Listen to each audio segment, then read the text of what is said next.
Seja muito bem-vindo, investidor. Vamos começar mais um momento nosso que está virando rotina do investidor brasileiro. Que FII é esse? Né? Um momento onde a gente tem aqui um fundo imobiliário sendo destrinchado de uma maneira muito mais amigável, né? De uma maneira que fica entendível e palatável para você que está do outro lado e que pode ajudar muito nas suas tomadas de decisão, né? E hoje a gente vai falar sobre o REC-R, esse fundo que está aí na boca do povo, e a gente vai demonstrar aqui ao longo da apresentação os motivos, né?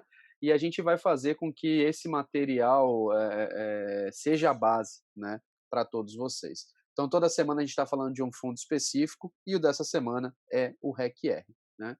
Lembrando para vocês que esse material vai ficar disponível no YouTube.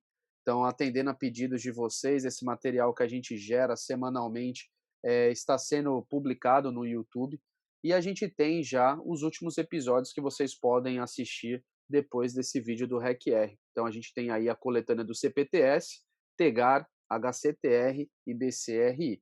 Materiais muito legais, o HCTR passando de mais de 1.000 visualizações.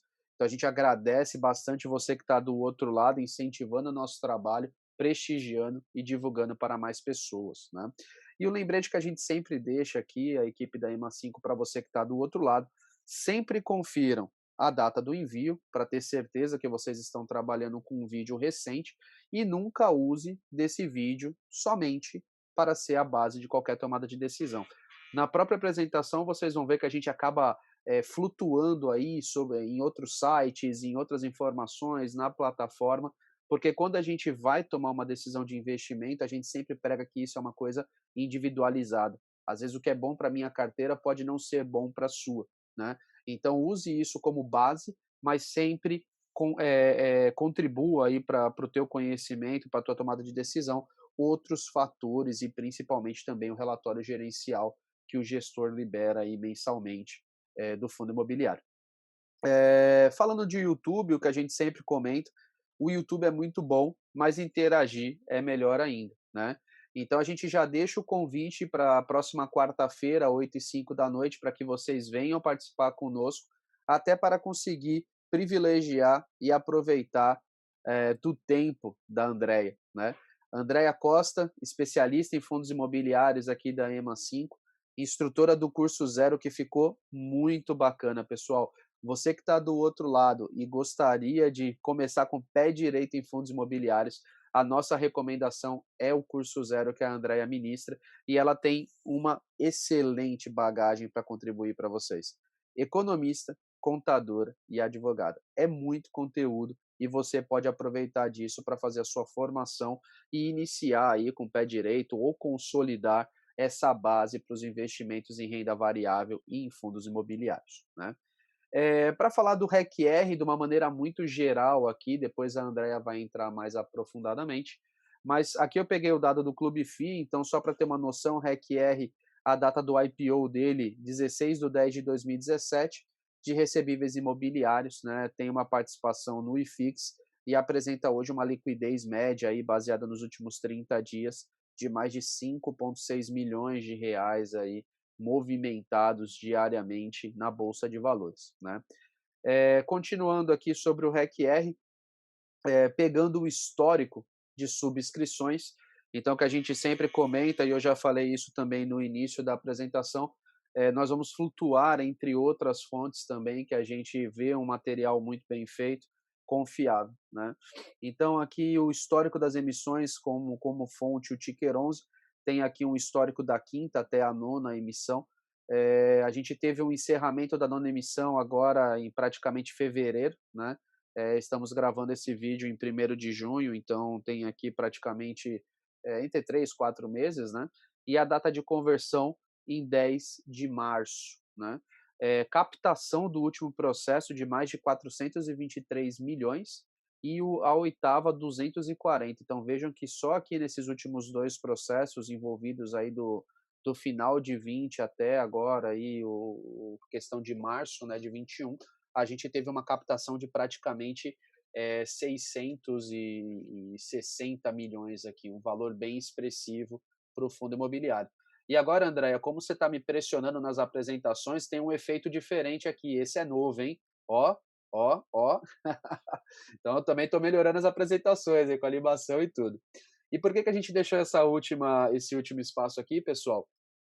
Estamos na 10ª emissão, do fundo, né, então o REC-R aí está dentro do seu processo da 10ª emissão, com um preço de R$ 98, a data base foi em 19 de maio, e a gente está aqui, como eu comentei, no dia 1º de junho, então estamos no meio do período de preferência deste processo que está em andamento.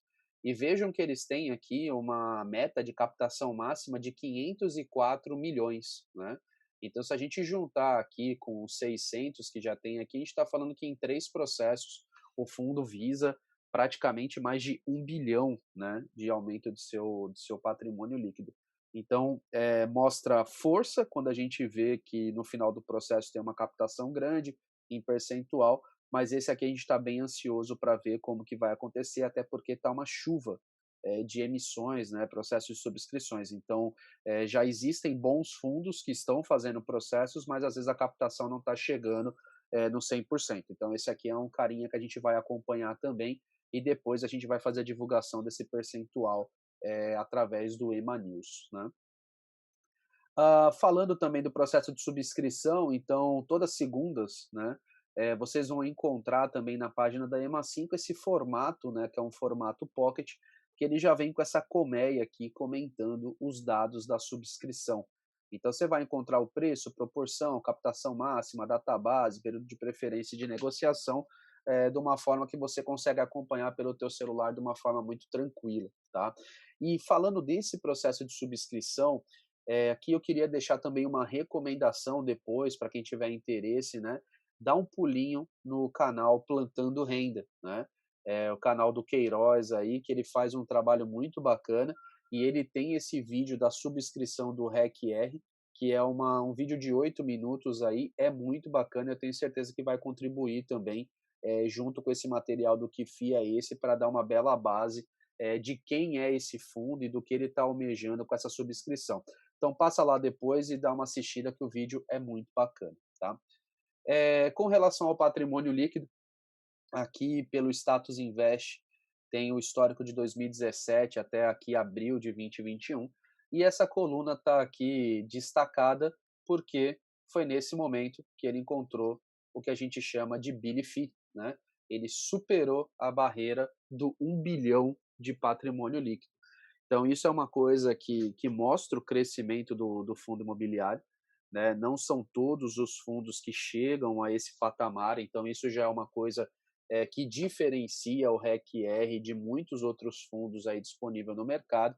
E atualmente ele está aí com uma base, né, de número de cotistas aqui e número de cotas emitidas considerável, tá? Então fiquem de olho porque realmente isso mostra uma força, né, esse crescimento constante. Os cotistas vêm procurando o fundo imobiliário e automaticamente com os processos de emissão ele vem aí aumentando de tamanho na bolsa de valores, tá? Com relação ao histórico de valor patrimonial, que também está associado, aqui eu trouxe para vocês o histórico aí pelo Clube FI também, né? De abril de 2020 até abril de 2021, a gente teve praticamente a duplicação do valor patrimonial. Então, em abril do ano passado, ele estava aí por volta de 665 milhões de patrimônio, e agora 1 bilhão 355 milhões, né? Então, mais que dobrou o valor patrimonial dele. Quando a gente fala de P sobre VP, né, então a relação que a gente sempre gosta de falar do ágio e deságio, a gente vê aqui que com relação ao REC-R, né, até a faixa aqui mais ou menos de novembro do ano passado, ele vinha trabalhando próximo do seu valor patrimonial e depois ele deu uma disparada, né? Então chegou a 14%, 17, 14 a 21, e aí depois ele teve uma retração aqui em abril indo para 1,12. E aí, pelo que a gente já mostrou para vocês, a gente pode fazer uma associação que a integralização da nona emissão, que aconteceu aí em março, pode ter contribuído com esse valor. A gente nunca consegue dar uma certeza, porque só o mercado regula o mercado, mas foi um momento que teve uma enxurrada de novas cotas entrando no mercado num valor bem mais barato do que os 21% de ágio que estava sendo trabalhado aqui, tá? Então, por mais que teve esse aumento aí de cotas de patrimônio, a gente vê que o fundo estava sendo negociado com um valor bem diferente do seu valor patrimonial e teve essa redução aí em abril, tá? Que mais que a gente trouxe aqui? Com relação a esses picos, né, do valor patrimonial também, eu acabei lendo picos aqui e falei de novo, mas com relação a esse aumento do valor patrimonial, uma das coisas que pode estar associada é esse momento aqui, né, que está destacado no gráfico. Foi o momento que a gente começou a ver o REC-R, opa, passei demais, que a gente começou a ver o REC-R performando na casa aqui, ó, de 1,20, 1,40, né, 1,50. Então isso aqui naturalmente, por mais que a gente fala, que não pode ser olhado apenas o dividendo, isso é uma coisa que acaba chamando mais pessoas para o fundo imobiliário e naturalmente quando você tem mais procura, um dos efeitos é a subida do preço, né.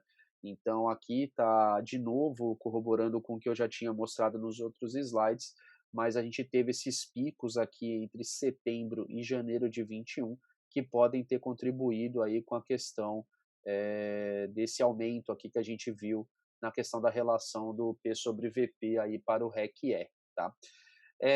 E aí com relação à parte de histórico, né? Quando a gente pega o histórico de preço de cotas, aqui eu trouxe o gráfico da plataforma EMA5, né? A plataforma que a gente comercializa e que vem ganhando aí bastante adesão no país. Então aqui tem um histórico de preço de março até junho, né, que está aqui embaixo, o histórico. E aí aqui a gente tem alguns cenários que eu gostaria de mostrar para vocês, né? Então, quando a gente fala lá de março, né, a questão dos 20% de ágio, quando a gente teve a questão da integralização, percebam que o fundo estava aqui sendo negociado a 115, mais ou menos, né? Então, a cruzinha aqui significa o valor máximo do dia, o tracinho, o valor mínimo do dia, o triângulo médio e o círculo aqui, o fechamento. Então, a gente pode perceber que teve até alguns momentos que negociou um pouquinho a mais, e aí, quando teve a integralização, a gente teve a queda do valor, né? Então, chegou aqui a menos até de R$ 105. Então, o que a gente sempre comenta, né, pessoal, por mais que o fundo seja bom, que esteja distribuindo bem, a gente não pode desconsiderar esses movimentos do mercado secundário. Então, conhecer datas, conhecer os períodos, as particularidades podem ajudar bastante para que a pessoa às vezes não compre um fundo que está em vias de fazer o seu processo aí de integralização e às vezes ter uma desvalorização da cota do valor investido em questão de 1, 2, 3 dias, né? Outro ponto que eu coloquei aqui é a data base da 10ª emissão, então depois que teve esse ajuste aqui, veio caminhando de uma forma meio lateralizada, né, teve um crescimento aqui. Quando teve de novo o anúncio de data base, a gente começa a perceber novamente uma retração do fundo, e aqui quando a gente teve o dia 19/5, que foi a data base, a gente percebe novamente um novo recuo, né? E olhem esse dia que por mais que ele fechou aqui mais para baixo, teve momentos de negociação aqui próximo do dia anterior, de 2 pregões atrás. Então é o tipo de coisa que a gente sempre fala, né, tem que estar atento ao que está acontecendo no mercado e não somente escolher 4 letrinhas e o número 11 e aportar, tá? Neste momento, ele encontra-se com 6% de ágio, baseado no fechamento aí, do dia 1º de junho, e aí a gente tem a questão aqui da diferença, né, 20% de ágio e 6% de ágio aqui agora, tá. Outra coisa que eu peguei aqui para mostrar para vocês, que a gente sempre usa disso na plataforma, se a pessoa tivesse feito um investimento no primeiro dia útil do mês anterior, né. Então, como estamos em junho, agora a gente começou a pegar o primeiro pregão aqui do dia 3 de maio, então a pessoa teria pago por volta de 108,07 no REC-R, tá? Então fiquem com esse valor aqui na cabeça, porque depois quando a gente for para a plataforma, a gente vai trabalhar em cima desse número aqui. E uma coisa também que a gente está colocando nessa apresentação inicial é o FII dos outros, né? Então, poxa, REC-R, foi tão procurado, foi falado, está chegando na 10ª emissão, né? Quem mais tem esse fundo dentro da sua custódia, né? Então a gente percebe aqui outros fundos que detêm posicionamento aí no REC-R. Então você tem aqui o MORI 11, né, um FOF, né, que tem 0,45 aqui, 65 mil cotas, né? O BPFF, que é um fundo de fundos também, né? O IFID, que é um fundo que faz a questão de replicação de índice, né? O Kizu, né, 26 mil também. Então você vê que outros fundos, o HFOF também, né, que é um fundo de fundo, então tem diversos, ó, BCFF, mais um, o FOFT11, TFOF, né, meu, tem outros fundos aqui que possuem um REC-R no portfólio. Então eu acho isso aqui muito legal também de mostrar para vocês, porque muitas vezes a gente começa a entender algumas travas de mercado, quando o preço não está subindo muito, ou quando o preço está descendo. Às vezes, você olhar um relatório gerencial desses fundos pode, às vezes, te dar alguma noção do que pode estar acontecendo. Então, às vezes, algum gestor optou por fazer uma força de venda, outro por fazer força de compra. Então, olhar esse comportamento aqui pode ser muito importante também para quem deseja aportar no REC-R, tá?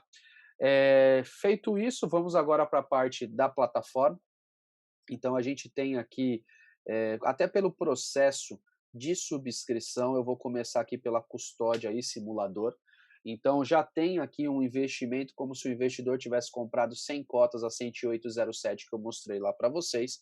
E com o processo de subscrição, ele teria o direito, né, pelo fator de proporção, a 30 novas cotas a R$ 98. Então, se ele exercer isso aqui por completo, ele vai para uma nova posição de 130 cotas, e aí ele dilui, né, esse preço médio de 108 para 105,75, tá? Ah, Henry, poxa, eu só consigo participar da metade. Coloca 15 aqui, 106,76. Pô, Henry, só tenho R$ 1.000 para investir, né? Então daria para comprar aqui 11 cotas, vai, 107,08. Então aqui, qualquer momento, é só trocar e aí você já tem a nova estimativa do seu preço médio e o cenário de custódia, tá? Então isso é bem legal, isso ajuda bastante também quando você vai participar do processo de subscrição de maneira total, né, ou parcial. Mas vamos lá, falar do REC-R, leitura pela plataforma. Então, posição linear, o que a gente sempre fala aí para vocês, né? Então, uma taxa de retorno de dividendos para cada R$ 100 investidos. Então, é uma forma de você fazer um ranking do número 1 até o número 147, que que é atualmente o número de fundos monitorados pela plataforma. Então, o REC-R está na 11ª posição com relação aos fundos que mais retornam dividendos para cada R$ 100 investidos, né? É um número bom porque a gente sempre fala para tomar cuidado com os extremos, então o pessoal que está ali na primeira posição, até a quinta posição, sétima posição, porque normalmente pode ser algum fato atípico, pode ser alguma multa, pode ser algum evento não recorrente que está contribuindo aí para a distribuição alta dos dividendos, né? O REC-R, até pelo que a gente já viu nos gráficos, tudo tem uma recorrência, né? A Andrea depois vai entrar um pouco mais na carteira, no relatório, a gente vai ver os indexadores, mas a gente vê que isso vem permanecendo ao longo de um tempo, e o crescimento do fundo também mostra que outros cotistas imaginam dessa forma, até porque está aqui falando que o patrimônio acima de 1 bilhão, né? Então 1,3 bilhão aí de patrimônio, então é um fundo que, para dentro do seu segmento de títulos e valores mobiliários, está bem posicionado, né? Com relação à subscrição, essa coluna também é bem legal para quem usa a plataforma. Então já vem falando na database, né, 19 de maio, o período de 24 a 7 de junho, sem negociação de direitos. Então, dentro desse período, você não vai conseguir comprar o REC-R 12, né, que seria os direitos a participar do processo. Então, é um evento que está acontecendo somente com os cotistas do REC-R que estavam posicionados ao fechamento do pregão de 19 de maio. E o valor, R$ 98 por cota, que a gente já viu ali também no simulador, tá? Com relação a ativos e contratos, ele é de títulos e valores mobiliários, né? Então é muito mais contratos que ele tem aí dentro da sua custódia. Ele tem mais de 50 posições, então isso daqui é uma coisa legal até para a questão de diversificação de carteira, tudo, né? Então, ao comprar uma cota do REC-R, você está exposto a mais de 50 contratos, posições que ele tem dentro de sua custódia. Com relação à parte de investimentos, então 100 cotas compradas lá no pregão do primeiro dia útil de maio, daria uma ordem de investimento por volta de 10.807, e aqui a gente já vê que neste momento a pessoa teria um prejuízo, né, praticamente de R$ 7 por cota, né. Então a gente vai ver um pouquinho mais para frente lá a questão do gerenciamento disso, mas aqui numericamente a gente já vê, que o cenário neste momento para a parte de monetização está afetado. Com relação ao fechamento do último pregão, ele praticamente ficou estável, né, 0,07, e o crivo verde vem falando que, baseado nos últimos 15 pregões, né, o preço do ativo vem diminuindo, tá? Então vem para uma avaliação de compra e não para uma avaliação de venda, porque o preço está em uma curva descendente. Então, se a gente pegar aqui a matriz gráfica, a gente vê realmente que, baseado nos últimos 15 pregões, ele vem numa curva de diminuição de preço e não num aumento de preço. Então, isso aqui está mostrado pelo crivo verde aqui neste momento, tá?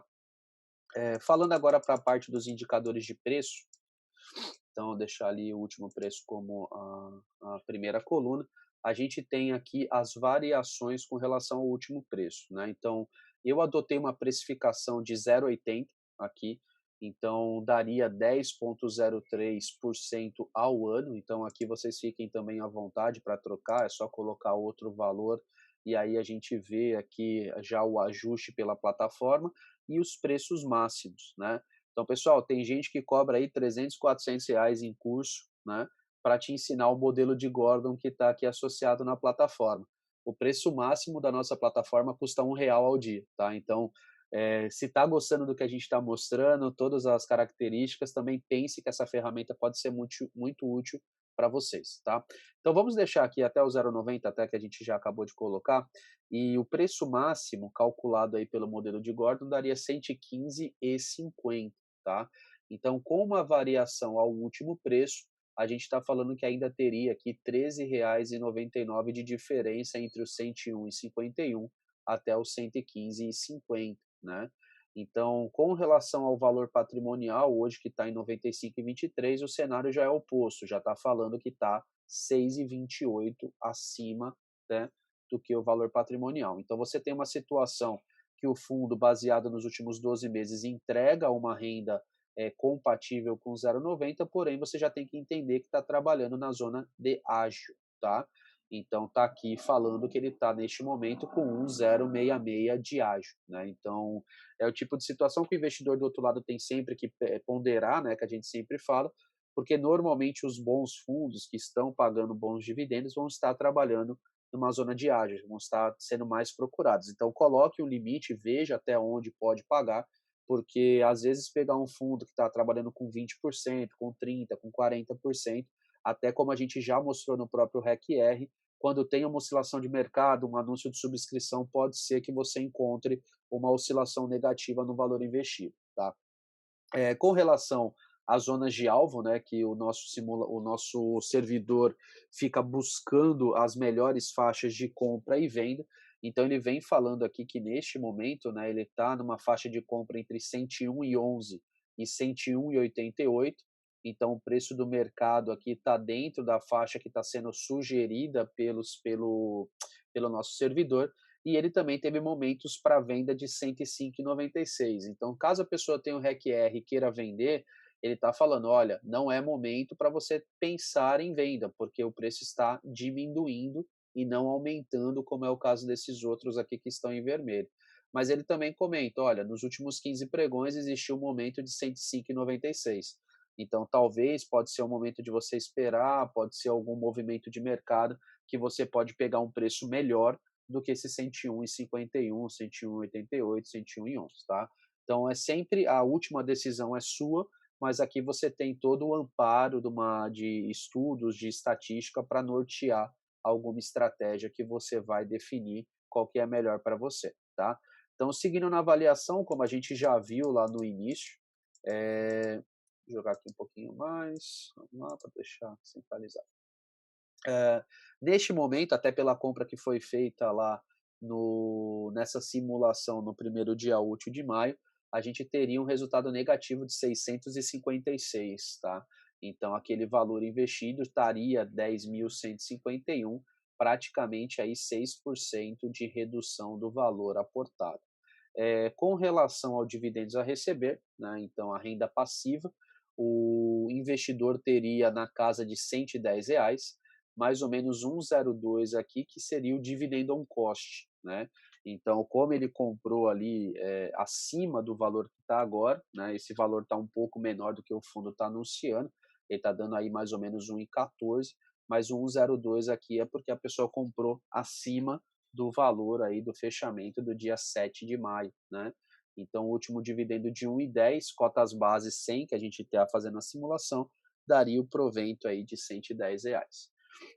Com relação ao histórico de dividendos, então 12 meses acumulado, praticamente aí 12,90, um número bem expressivo, principalmente para o cenário de renda fixa, né, para o cenário da Selic, mesmo com a subida aí recente, é um número bem expressivo, e é o que a gente fala, esse número acaba muitas vezes chamando investidores que acabam comprando, às vezes com 20% de ágio, outros números. Então tome cuidado, não é porque um ativo tem essa performance que ele vale qualquer valor, porque como a gente está vendo aqui nesse próprio exemplo, e a gente não tem medo de mostrar isso, a gente quer realmente que você tenha isso na cabeça quando você vai fazer um investimento, você pode ter muito bem uma diminuição do seu valor aportado. Por mais que está ganhando 110 como renda passiva, aqui tem uma diferença de 656, né?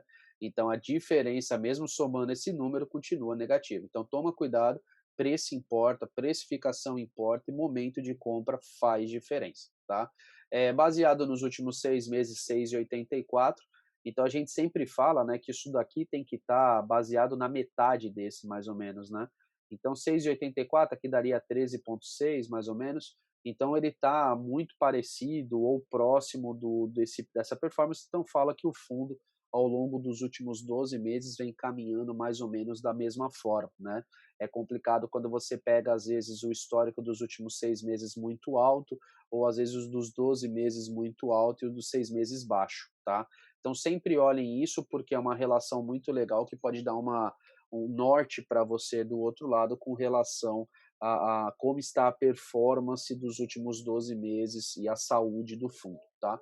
E de uma forma linear, 1,14 aqui, tá? Então está feita a leitura aqui, tanto inicial quanto da plataforma. Espero que vocês tenham gostado, né? Caso tenham interesse pela plataforma, depois entre em contato lá pelo Instagram ou pelo WhatsApp da nossa central ou pelos comentários aqui do YouTube também.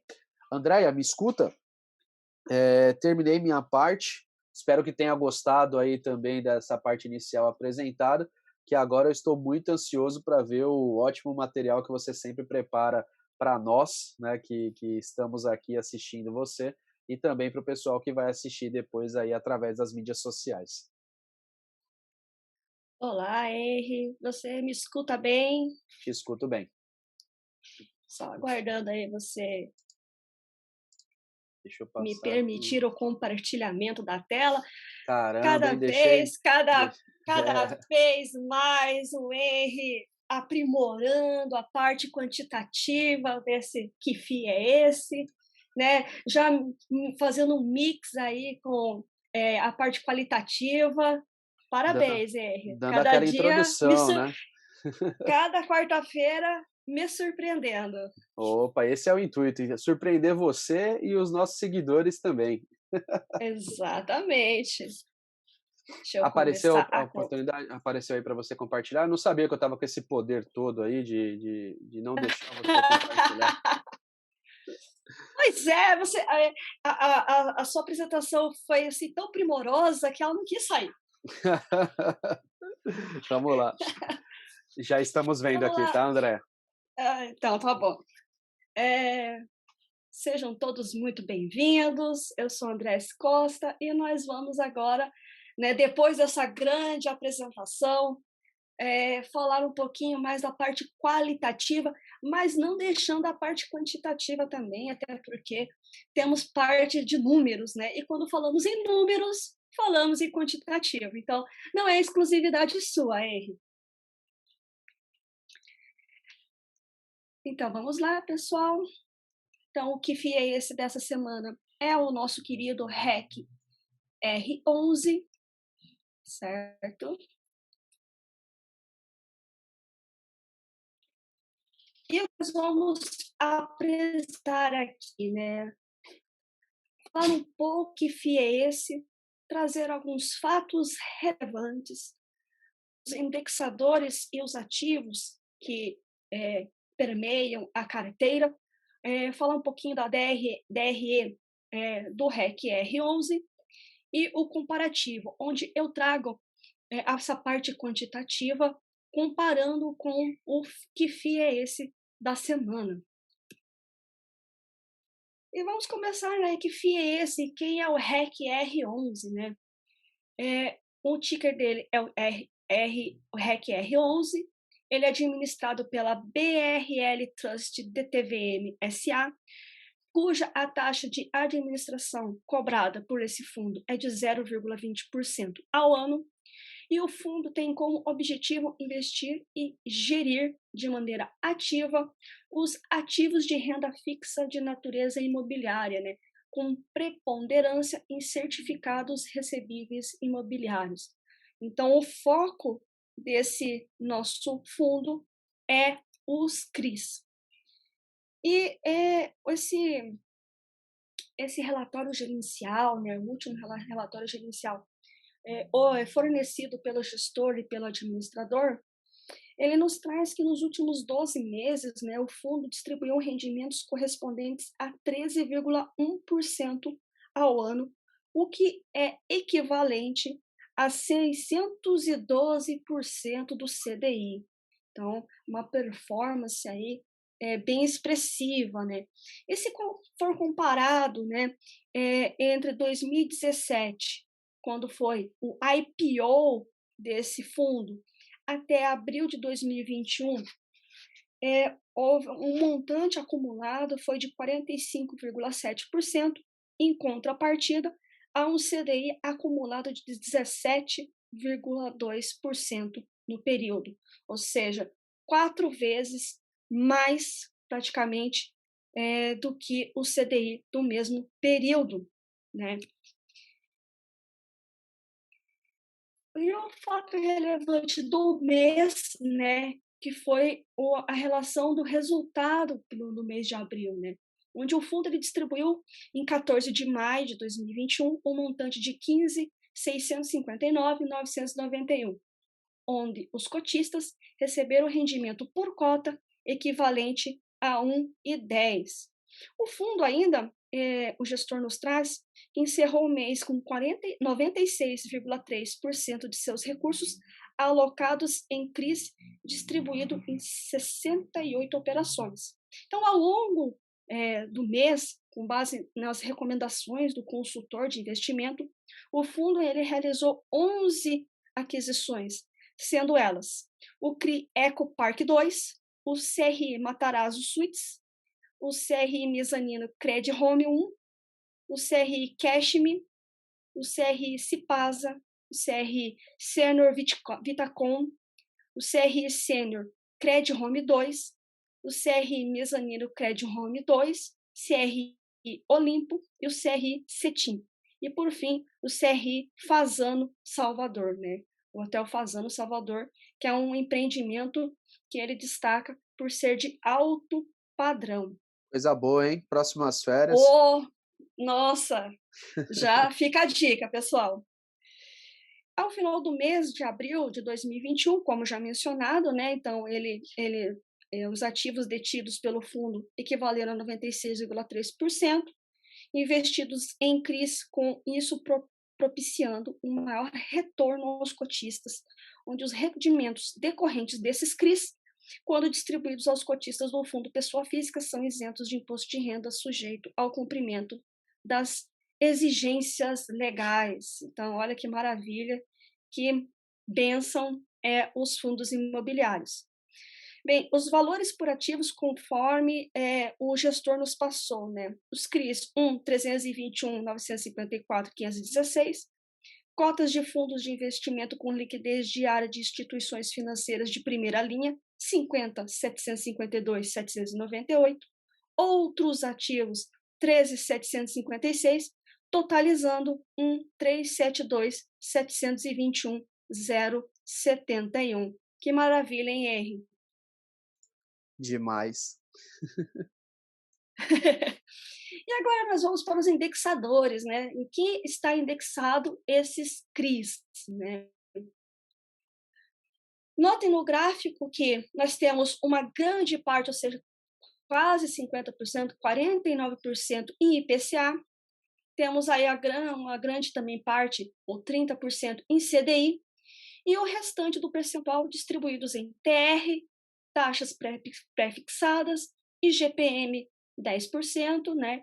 IGPM sem variação negativa e IGPM-DI, ou seja, é um fundo que nós dizemos que ele é um tanto conservador, ou seja, um high grade, por conta de estar indexado ao IPCA, que é um indexador que protege da inflação, mas ele é mais constante, né? Não tendo uma variação tão expressiva como nós tivemos em relação ao IGPM, né? Andréia, Oi, pode falar. esse gráfico eu acho que é excelente, pessoal, porque a gente escuta muito isso no mercado. Nosso fundo começa a performar com uma distribuição de dividendo um pouco maior, e aí você já vem aqueles especialistas de fala pronta, né? Ah, o fundo está Exatamente. amarrado ao IGPM. Ah, isso daí é exposição ao IGPM. E aí, quando a gente olha um gráfico desse de distribuição por indexador, né, a gente olha que essa falácia não se encaixa, né? Então a gente vê aí um IPCA sendo 49% da distribuição do por indexador. Então o que a gente sempre fala, né, André? Tome cuidado um pouco com esses vídeos prontos, vídeos de caras e bocas, com muita promoção aí, muito fuzuê, porque às vezes tem algumas falas que não te levam a ver o que o gestor está comentando. Então esse gráfico é excelente e eu acho que isso vem a calhar com muitas das coisas que a gente escuta no mercado. Nem sempre um fundo que está performando bem vai estar atrelado ao IGPM, né? Olhem os relatórios, façam uma avaliação, vejam o vídeo do que FII é esse, para vocês terem uma base maior, né, André? Exatamente, né? Eles mostram apenas uma parte, né?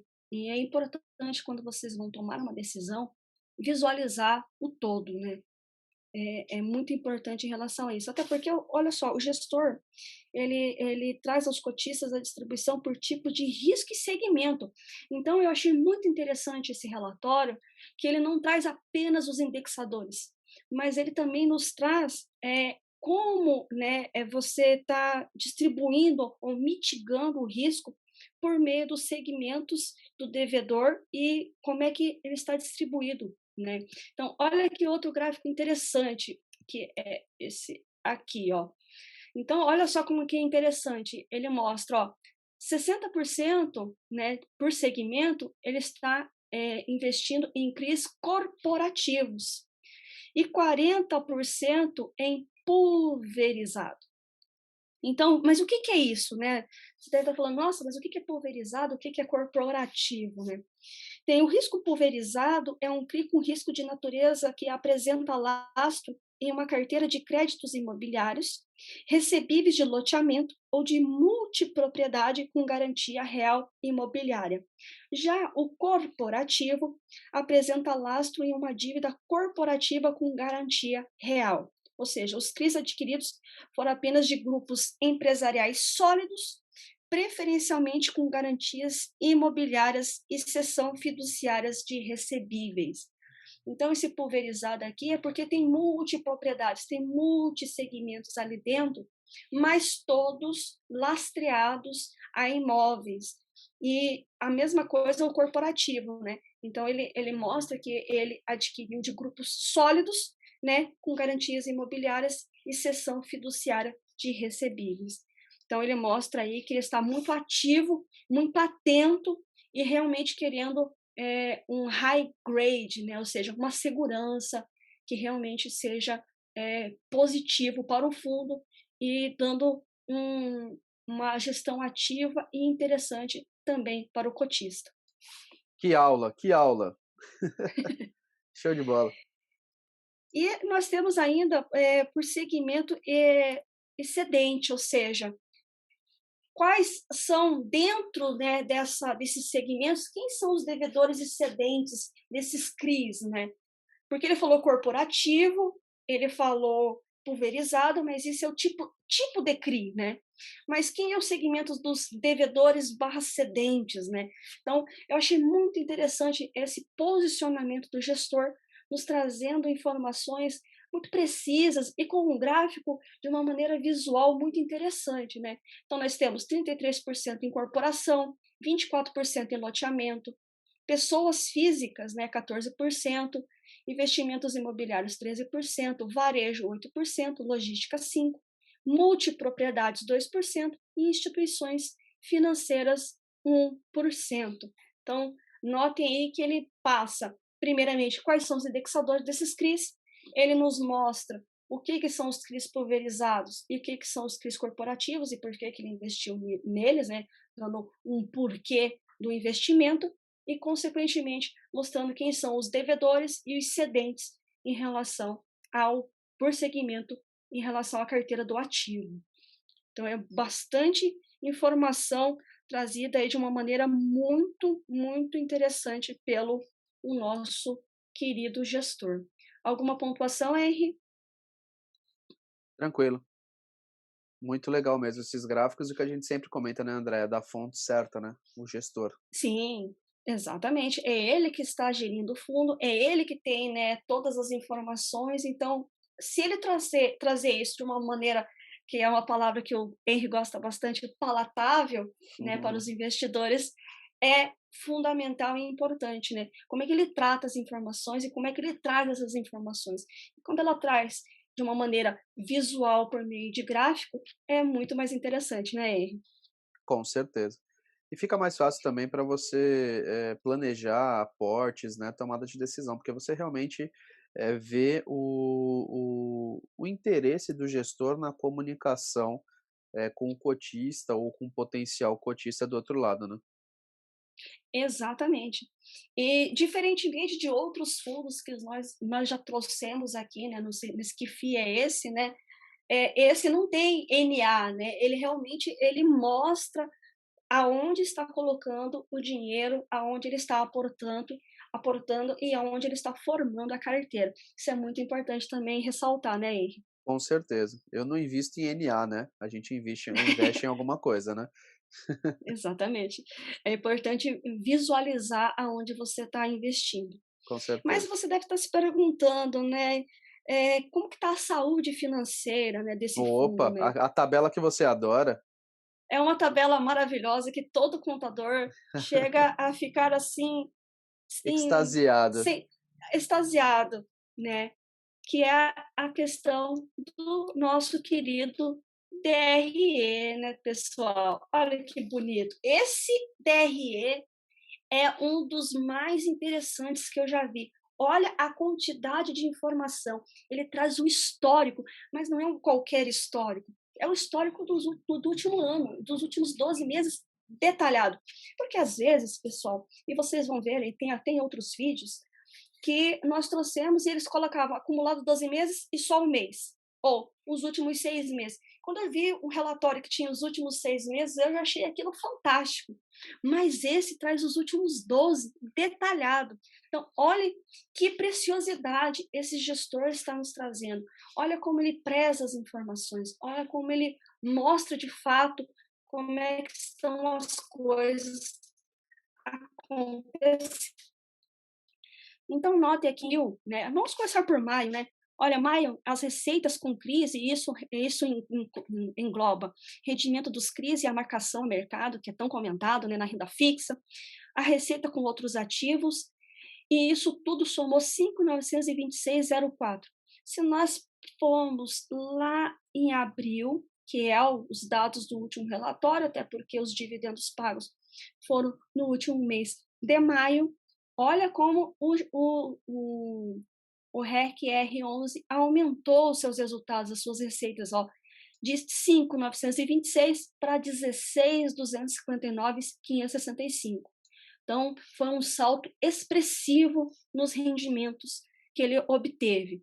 E as despesas operacionais, claro, é um fundo, né? Então, eles têm as suas despesas para estar montando uma melhor carteira, tendo aí todo esse amparato.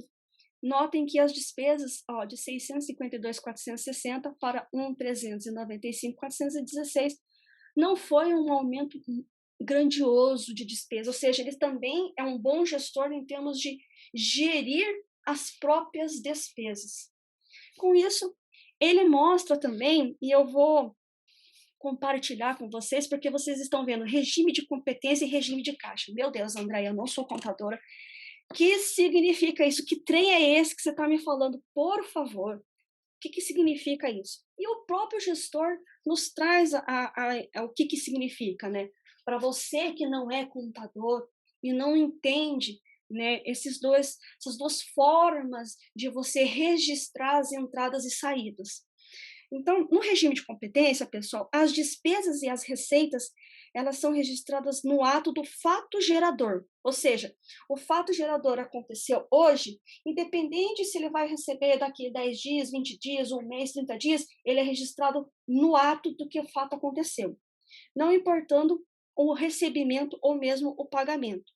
Então, em CRI, né, nossos CRIs maravilhosos, considera-se a totalidade das receitas advindas de juros e atualização monetária, assim como reajuste a valor de mercado, né, ó, aqui, ó, marcação a mercado, e eventual apropriação de ágios e deságios dos CRIs adquiridos barra vendidos. Então, o fato aconteceu, pessoal, aconteceu hoje. 2 de junho, você registra no dia 2 de junho. Isso é regime de competência, ou seja, eu tenho a competência, eu tenho a expectativa de que vou pagar ou vou receber porque o fato gerador aconteceu na data de hoje. Em consequência, o regime de caixa, né, ele considera as receitas e despesas apenas quando a transação foi efetivada, ou seja, o fato gerador aconteceu dia 2, mas vou receber dia 30 de junho. Eu só vou registrar no dia 30 de junho, que é a data que eu recebi, ou eu tenho pagamento para efetuar dia 30 de junho. Então, é dia 30 de junho que eu vou registrar aquela minha despesa. Os rendimentos dos CRIs, eles referem-se aos rendimentos consolidados que incidem sobre os CRIs, né? Juros, atualizações monetárias e eventuais outras receitas. E o que significa também reserva, né? Que alguns DRs apresentam, ou mesmo eles comentam ali dentro do relatório gerencial. Ela vem a ser o resultado acumulado do fundo no regime de competência e que ainda não foi distribuído. No caso desse fundo, equivale a 0,3357 por cota, ou seja, eles deixaram uma reservinha aí para distribuir no momento adequado. Então, o lucro líquido, ou seja, o resultado líquido por competência foi de 5.333.113 em maio de 2020 para os nossos 15.186.821 em abril. Lembrando essa diferenciação aí em termos de você registrar essas receitas e despesas.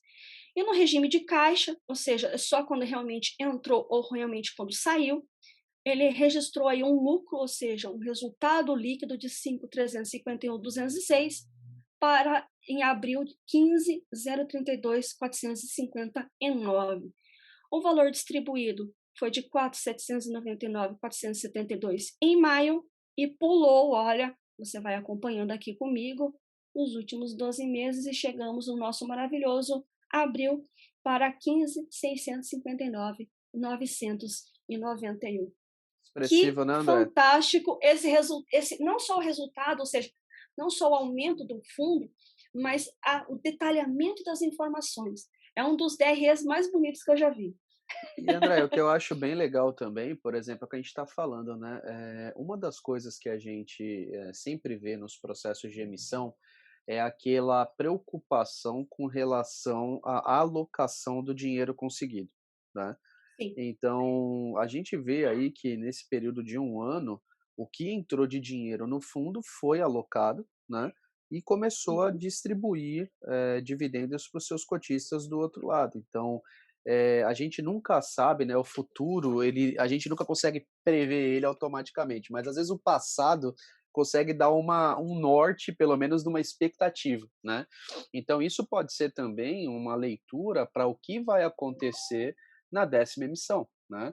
Então para o cotista que está do outro lado falando: "Poxa, vou participar, não vou participar", essa DRE que você está mostrando pode ser um fator aí contribuinte para a decisão do investidor que está do outro lado. Então é bacana isso. A gente está em época, né, pessoal, que a gente está vendo fundos grandes que a CVM está tendo que agir, né, Andréia? Intervir, né? Intervir, desculpa, falhou a palavra, muito obrigado. A CVM está tendo que intervir em alguns processos e a gente não está falando de fundo pequeno, não, de fundo bilionário de muito tempo de mercado, né? Então, eu acho que isso é uma coisa legal, porque a gente sempre fala, você não está dando o seu dinheiro para fazer flipagem, comprar mais barato, vender mais barato. Quando você está participando de uma vender mais caro, quando você está participando do processo de subscrição, você está realmente acreditando que o que o gestor está propondo, que o crescimento do fundo vai acontecer. Então é bem legal quando a gente vê isso, acho que foi um ótimo exemplo, principalmente porque está pegando aí períodos de subscrições e uma que está acontecendo agora, né. Exatamente. E assim, quando o fundo nos proporciona essa possibilidade de vislumbrar e visualizar o histórico, é muito interessante para você tomar a decisão. Claro, existe todos os indicadores por segmento, e é mais a plataforma que nos dá ali a parte quantitativa, mas quando você vai aprofundar ainda mais os seus estudos, é importante visualizar o histórico, seja de receitas e despesas, seja também em relação a dividendos, como é que a evolução patrimonial, como você passou na primeira parte, é muito importante para visualizarmos ali como é que o fundo está crescendo, como é que as coisas estão acontecendo. Então, pessoal, leve em consideração N fatores ali na hora de você tomar a decisão. Preço importa, resultado importa, alocação importa, eh, distribuição importa, Conhecimento qualidade dos importa. ativos importa. Conhecimento, então, esse é fundamental, né. Não vamos colocar nosso dinheiro como diz Warren Buffett, né, você não vai colocar o dinheiro aonde você não conhece, porque com certeza você vai ter prejuízo. Mais ou menos isso que ele quis dizer, num dos seus grandes pensamentos aí. E vamos dar sequência aqui, pessoal. E olha que bonitinho, ele mostrou um outro histórico em relação ao valor distribuído, ao retorno bruto e à variação do valor da cota. Então, nos últimos 41 meses, ou seja, de dezembro de 2017 a abril de 2021, em percentual, o fundo, com base na aquisição de uma cota, ele colocou um preço médio de R$ 100, o valor equivalente ao da primeira emissão. O valor distribuído foi acumulado em regimes de juros compostos dessa maneira, de acordo com o gráfico, com o gráfico que nós visualizamos aqui. Olha que maravilha que ele se comportou frente ao CDI, frente ao IMAB e frente ao próprio IFIX, que é o índice ali norteador dos fundos imobiliários. Muito interessante esse gráfico, achei muito bacana a preocupação do gestor em mostrar esse tipo de informação. E não é muito comum, né. Não, não é comum. Hum, Então, pelo menos dos últimos FIIs, a né, gente e eu não viu, recomendo que vocês assistam, é importante vocês visualizarem também essas informações que são raras. Então, a gente dá um ponto extra aí para o gestor. Mas, como eu disse, ainda tem o nosso comparativo, né? Eu trouxe um fundo que não é tão comentado, mas ele tem o mesmo objetivo ali, né, de investimento, que eu trouxe o JP11, né? E olha a diferença que nós já visualizamos de cara em relação ao DRE. Ele não chama nem de DRE, ele chama de fluxo de caixa. E olha só, ele mostra as informações de abril de 2021, nem coloca como acumulado, e os últimos 12 meses, né? É um fundo menor, claro, mas nos mostra aí também como o gestor ele nos mostra as informações, né? Então ele coloca de uma concentrada em relação às receitas com os CRIs, e nesse caso ele também investe em outras cotas de outros fundos, LCI, e receitas de renda fixa que ele não especifica exatamente da onde ele tirou quais são essas receitas, né? Então, ele teve uma receita total de 2.446.011 em abril, não tem como a gente fazer um comparativo com os outros meses. Despesas totais 383.688, ele divide aqui em taxa de administração e despesas gerais, nos mostrando resultados de 2.062.323. A quantidade por cotas 3.252.284 e no dividendo aqui o rendimento de 0,63, né? Ou seja, resultado por cota no mês de abril. E o Então, resultado ainda com asterisco, né? Que aí você tem que depois procurar para ver o que que é. exatamente, exatamente. Você tem que ver ali ele, Nas o que letrinhas que miúdas. Vamos olhar o que miúdas, é esse. o que esse resultado, né? Da onde que ele está tirando esse resultado, né? Exatamente.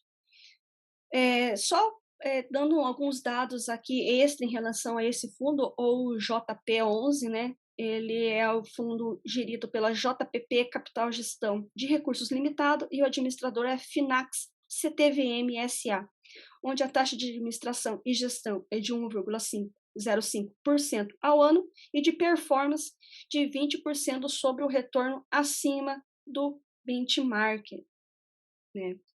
Então, esse é o nosso querido OJP11, né? E concatenando, né, com o que o Henry começou nos mostrando, eu não sabia, né? E olha só a frase que eu escolhi aqui do nosso querido Howard Marks, um grande gestor, escritor de livros, no qual Warren Buffett, entre outros, gostam bastante do trabalho dele. E eu também sou muito fã da visão que ele tem em relação aos investimentos. Ninguém inicia sua carreira de investimento com uma filosofia já amadurecida. Ela é soma de muitas ideias acumuladas, derivadas de múltiplas fontes no decorrer de um longo período. E aí eu acrescento nessa fala do Howard a você também a fazer um acompanhamento numa das melhores plataformas existentes no Brasil e a única com tantas informações e dados quantitativos que é a EMA5 Fundos Imobiliários. Aê, Então, vou bater desde até já palma agora, hein? Ó, aê! agradecemos, né, a É, sua presença, o seu tempo e não deixe de nos seguir nas redes sociais, Instagram, @ema5.fundos imobiliários e o nosso YouTube, ema5 Fundos Imobiliários.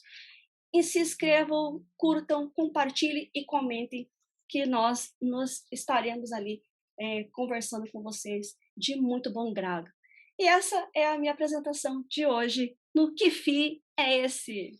fantástico. Andréia, mais um material muito bacana, né? Acho que o compilado aí, hoje eu aprendi uma palavra nova também de novo, né? Concatenando. Cada vez que eu Concatenando. falo com você é um show de conhecimento financeiro e da nossa querida língua portuguesa, né? Então, muito bacana. Isso é o que o direito nos traz, né? Palavras arcaicas, formais, né? Excelente. Mas, pessoal, eu tenho certeza que vocês que estão do outro lado aí gostaram, né? É um material bem rico. Andréia, parabéns pela apresentação. Toda semana eu vejo que a gente está também trazendo alguma coisa diferente, enriquecendo aí a discussão, o estudo, e eu acho que quem ganha somos nós e os investidores que estão do outro lado também. Então, como a Andréia falou, sigam aí o Instagram, o YouTube, ativa o sininho aí para fazer a inscrição, é importante para a gente do outro lado também. E semana que vem já está definido, né, Andréia? Já temos aí o nome do próximo que FII Exatamente. é esse? Nós temos nosso querido MXRF11, né? O nosso queridinho, né? Excelente, excelente. Então tá bom. Então, pessoal, já fica aí o convite para a semana que vem, né? Que é para a gente ver esse que FIA esse sobre o MXRF, que também vai ser bem legal. Então, em nome de toda a nossa equipe, gostaríamos de agradecer bastante pelo tempo de vocês, pela atenção. Esperamos ter ajudado aí no processo da construção do conhecimento para você. E até a próxima semana. Muito obrigado. Até a próxima semana, pessoal.